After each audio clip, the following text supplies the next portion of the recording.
आप सभी को नमस्कार। आज एक काव्य पाठ मेरी प्रिय कविता है और मैं अपने बचपन में इसे बहुत बार दोहराया करता था, पढ़ा करता था। याद नहीं हो पाया, याद ना होने की मुझे बीमारी है, तो मैं काव्य पाठ प्रारंभ कर रहा हूँ। कविता का शीर्षक है दीवानों की हस्ती।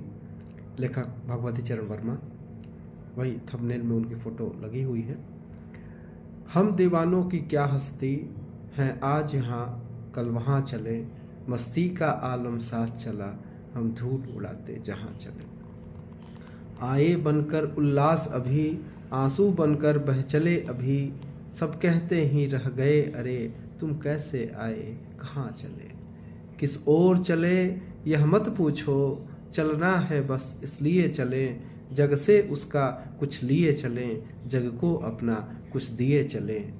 दो बात कही दो बात सुनी, कुछ हंसें और फिर कुछ रोए, छक कर सुख दुख के घूंटों से हम एक भाव से पिए चले।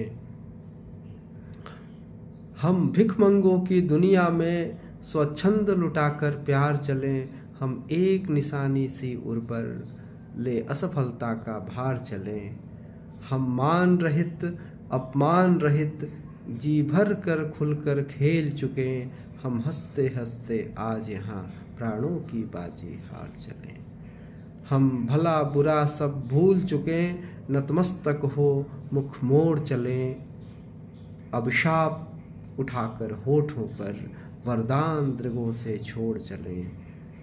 अब अपना और पराया क्या, आबाद रहें रुकने वाले, हम स्वयं बंधे थे और स्वयं हम अपने बंधन तोड़ चले। तो भगवती चरण वर्मा जी ने अपना पूरा हृदय इस कविता में उड़ेल दिया है। और सचमुच ही हिंदी कविता बाद में विशेष करके नई कविता से उसमें मस्तिष्क की प्रधानता हो गई, इसलिए कविता जो है वो हमें बहुत अधिक प्रभावित नहीं करती है, वो कुछ स्टूडेंट्स के बीच बस सिमट करके रह गई है। और इस कविता में